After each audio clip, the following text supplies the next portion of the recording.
देखिए latest episodes बिल्कुल ad free.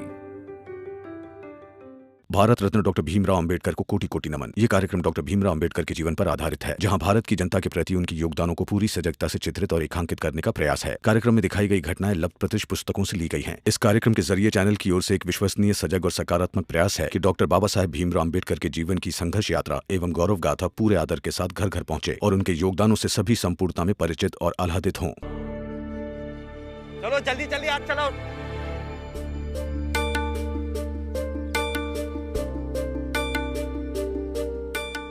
काम तो ढूंढना होगा,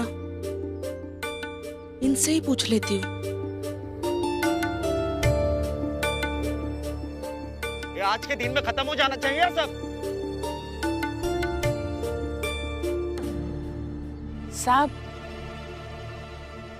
साहब कुछ काम होगा तो मुझे भी दे दीजिए ना। नहीं कोई काम नहीं है, जाओ यहाँ से। ऐसा मत कहिए साहब, मुझे काम की बहुत जरूरत है। पति बीमार है और उनके इलाज के लिए पैसे चाहिए। तुम्हारा पति बीमार है तो हम क्या करें? अरे चाचा ये लो, हमने क्या सबका ठेका लेके रखा है?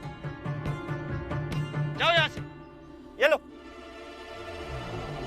बता देती हूँ कि वो भीम के बाबा है। क्या पता ये भी भीम को जानते होंगे और नाम सुनकर डर जाए कि नौकरी नहीं देंगे तो भीम धरना देकर लड़ लेगा, कानून के पास चला जाएगा।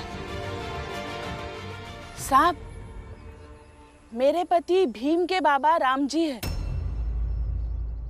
और अगर उनका इलाज नहीं कराया गया तो वो मर जाएंगे।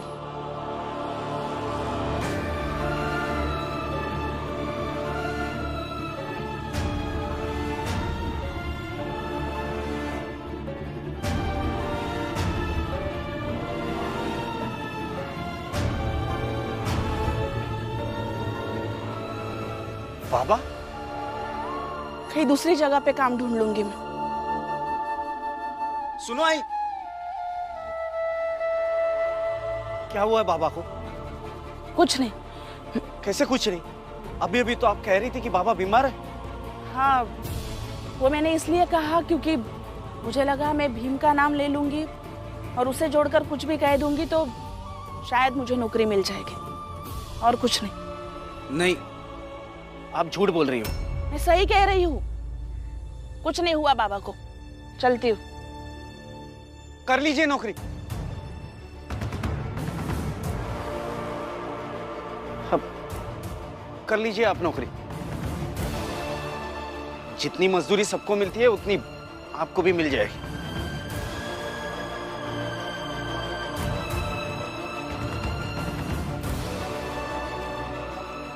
चाची, हाँ, इनको जरा काम समझा दो। हाँ, आइए।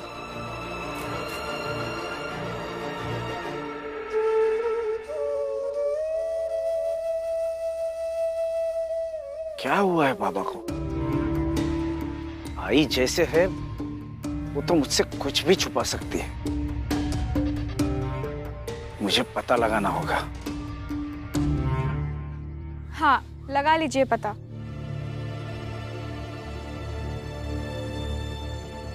लेकिन आप बाबा के घर पर मत जाइए।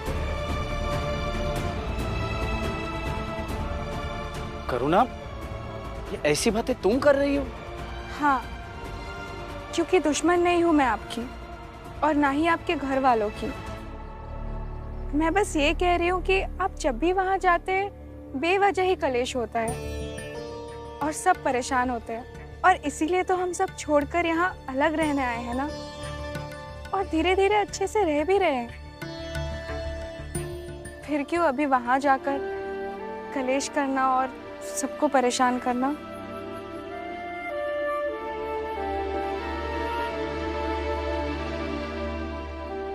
शायद तुम ठीक ही कह रही हो। लाओ खाना, मैं बाद में खा लूंगा। जाओ तुम।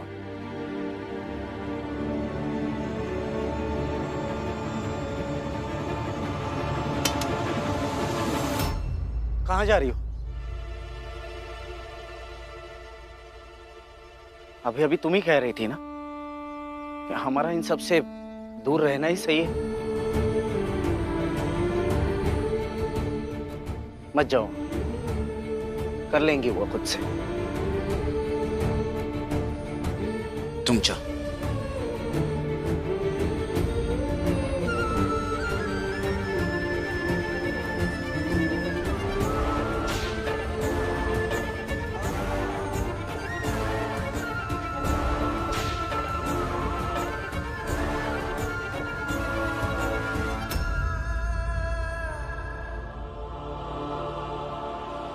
छाछ पीते समय उस छाछ का स्वाद कैसे लगा आपको?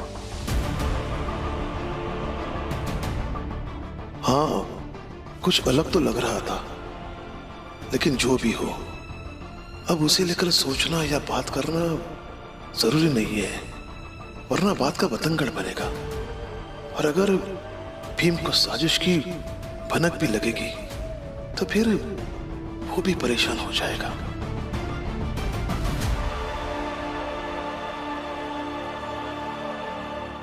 बाबा, अभी आप घर चलिए। नहीं बेटा, जाओ तुम, मेरी चिंता मत करो। चिंता मत करो? ऐसे कैसे चिंता ना करें? बाबा है आप मेरे, आपकी तबीयत की चिंता तो होगी ही ना। और आपके पास तो झूठ बोलने वाले लोग भी हैं। किसने झूठ बोला? जीजाबाई जी ने। उन्होंने तुमसे झूठ कहा कि वो हॉस्पिटल में जा रही, ताकि तुम मुझसे कहो हॉस्पिटल जाने के लिए। असल में वो खुद हॉस्पिटल गई ही नहीं थी।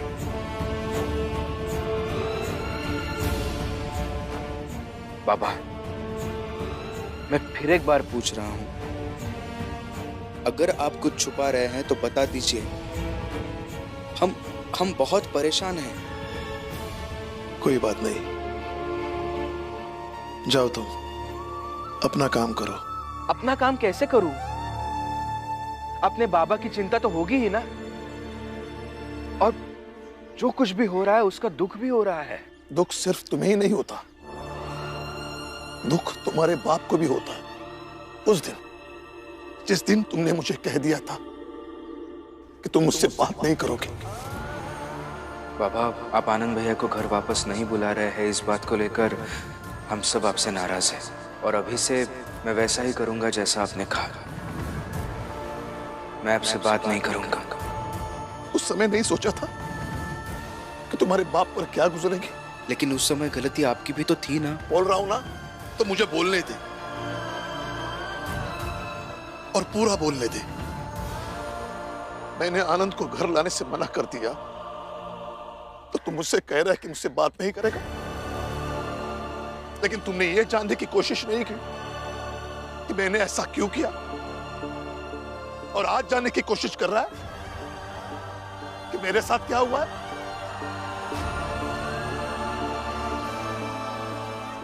उस दिन से लेकर आज तक तुमने मुझसे ढंग से बात नहीं की। मुझे कैसा लगा होगा?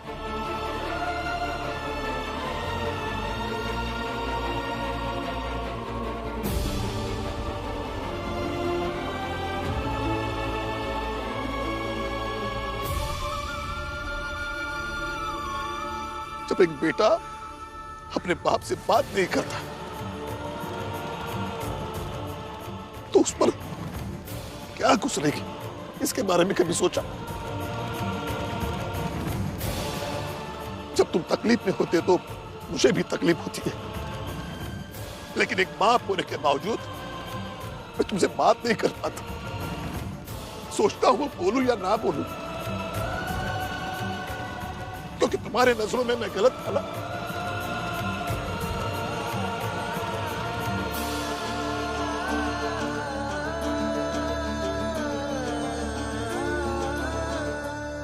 जब तुम पैदा हुए थे ना,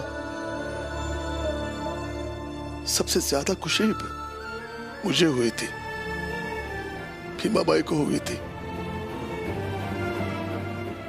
बचपन में तो बात करने की कोशिश कर रहा था। जब पहली बार तुमने मुझे बाबा कहा, तो अगले 3 दिन तक मुझे खुशी के मारे नींद नहीं आई थी। और आज जब बड़ा हो गया तो मुझसे कह रहा है कि मुझसे बात नहीं करेगा। तो जा, मुझे भी बात नहीं करनी। बाबा, कोई बाबा बाबा नहीं, और मेरी चिंता करने की कोई जरूरत नहीं। मेरी चिंता करने के लिए जीजाबाई है, वो मुझे संभाल लेगी। तुम दोनों अच्छे से रहो, मेरी चिंता मत करो। जाओ। कैसी बातें करके गए हैं ये? मैं इनका बेटा हूं ना।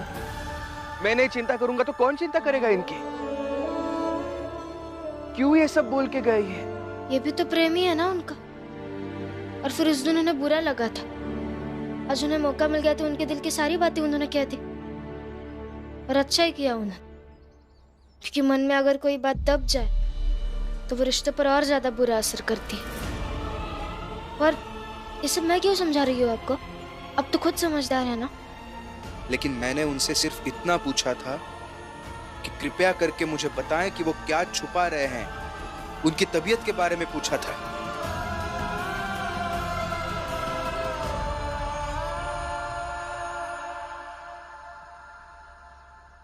हितेश बाबू, मनोहर बाबू,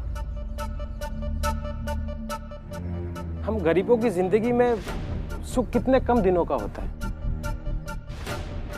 4 दिन मेघनाथ जी के यहाँ काम किया तो लगा जिंदगी कितनी सुंदर है, और अब देखो वापस जमीन पर आ गए। यही फर्क है।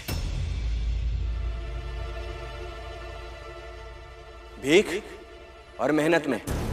मेघनाथ के यहाँ काम करके जो आप लोगों को खुशी मिली थी ना, वो आपकी मेहनत से नहीं मिली थी, बल्कि भीख से मिली थी।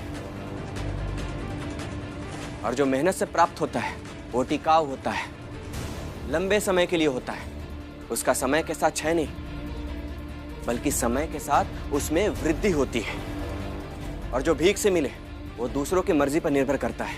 मर्जी खत्म तो नौकरी से निकाल दिया जाएगा। और बोलो बोलो ना, एकदम भीम के जैसा बोल रहे हो और सुनकर अच्छा लग रहा। और अगर बोल चुके हो तो जाओ अपने कमरे में और फिर से बोलो, ताकि खुद ये सब सुन सको। अरे खुद तो बीवी के टुकड़ों में पलते हो, तो वो भीख है मेहनत? बताओ। यही फर्क है कि हमें भीख देने वाले मेघनाथ जी थे और तुम्हें भीख देने वाली तुम्हारी बीवी। खुद ने तो जिंदगी में कुछ किया नहीं और अब यहाँ ज्ञान देने चला है। जाओ। अब खड़े खड़े देख क्या रहे हो? कुछ और सुनना है क्या? जाओ।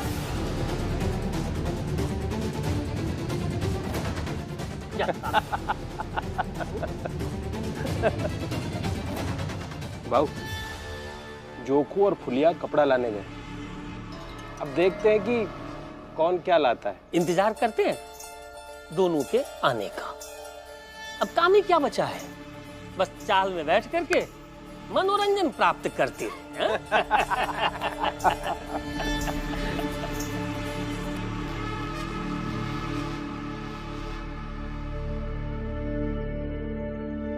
भैया, भैया, क्या हुआ? इतने परेशान क्यों लग रहे हो? सब ठीक तो है ना भैया?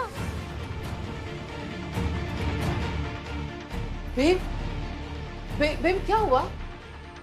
क्या हुआ भीम? अरे कोई कुछ बताता क्यों नहीं है मुझे? बुआ, बाप बेटे के रिश्तों में नाराजगी और शिकायत वाली बात है। आज बाबा ने अपने बेटे से शिकायत की। एक बेटे को पहली बार अपने पिता का दर्द समझ आया, उसी की खामोशी है। बुआ, ये सब छोड़िए, एक दूसरी बात है जो मुझे भी परेशान कर रही है। क्या? आई अस्पताल गई नहीं थी, आई ने झूठ बोला हमसे। कुछ तो है जो वो हमसे छुपा रही है। ये औरत हम सबको शांति से जीने नहीं देगी।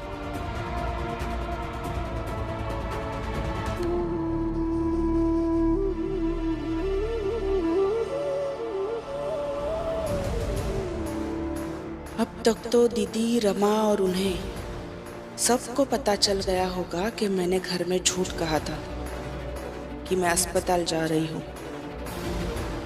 मगर इस बार जीजाबाई को आप लोग नहीं रोक पाओगे और ना ही मेरी चाल समझ पाओगे। चलो, आज का काम खत्म हो गया, आकर अपने अपने पैसे ले लो।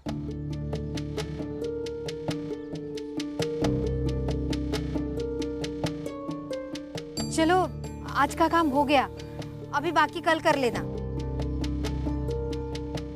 अरे आज का हो गया, चलो आज की मजदूरी लेने चलते हैं। हाँ, कुछ सोच रही थी। चलो चलो, थक गई।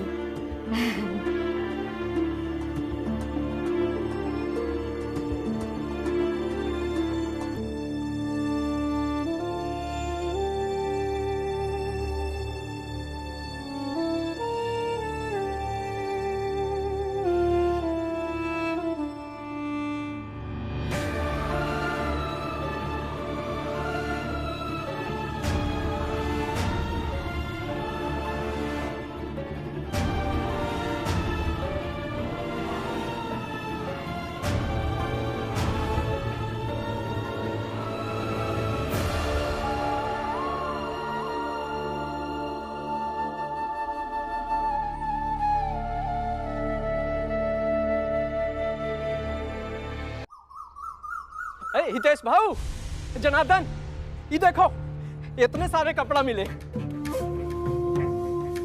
अरे वाह अजोखू, अरे कुल कितने कपड़े मिले? है कोनो 13-14 ठो तो होवे करेंगे। लो, फुलिया भी आ गई।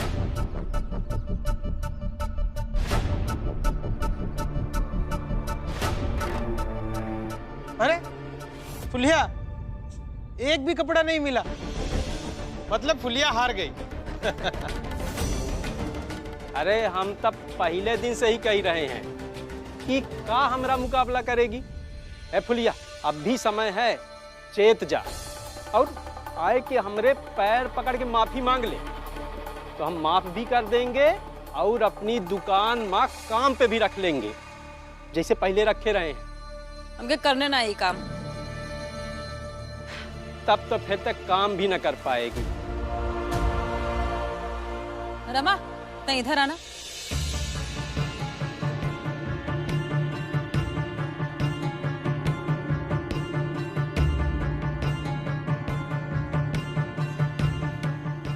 रमा, एको बात बताओ, तुम लगातार कितने दिन तक काम ढूंढे जात रही, लेकिन एको बार काम नहीं मिला? करीब 1.25 महीने। जब तुमका काम नहीं मिला, तुम थक हार के बैठ गई, तब भीमराव तुमसे क्या कहा? यही कि ऐसा कभी नहीं होगा कि जब हम घर से निकले तो हमें हर बार अपनी मंजिल मिल ही जाए, हम हर बार कामयाब हो ही जाए, या फिर हमारे रास्ते में कोई बाधा ना आए। जो घर से निकलते रहते हैं वही एक ना एक दिन मंजिल तक पहुंचते हैं। गुमराह वो होते हैं जो घर से निकलते ही नहीं है।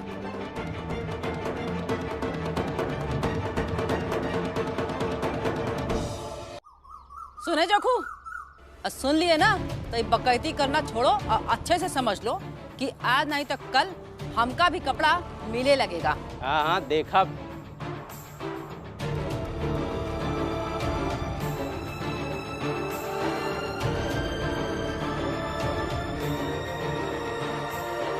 फुलिया काकी,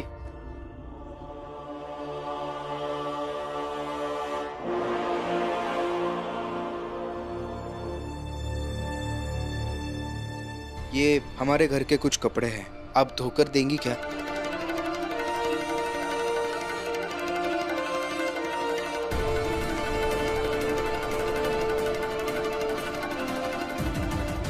धोकर दीजिए ना। ए भीम, हमका सब समझ में आ रहा है कि तू क्या कर रहा है। समझ रहे हैं ना? तो बस इतना समझने की कोशिश कीजिए कि आप अपने मन का मेल नहीं साफ कर पा रहे हैं तो दूसरों के कपड़ों का मेल क्या साफ कर पाएंगे। ठीक है, फिर जब हम ये कपड़ा का मैल साफ करके इनका एकदम चकाचक चमका देबे तब तुमका दिखाओ। और फिर पूछा कि तेजौन कहे रहे ओकर मतलब का है, जरा फिर से समझाए दो।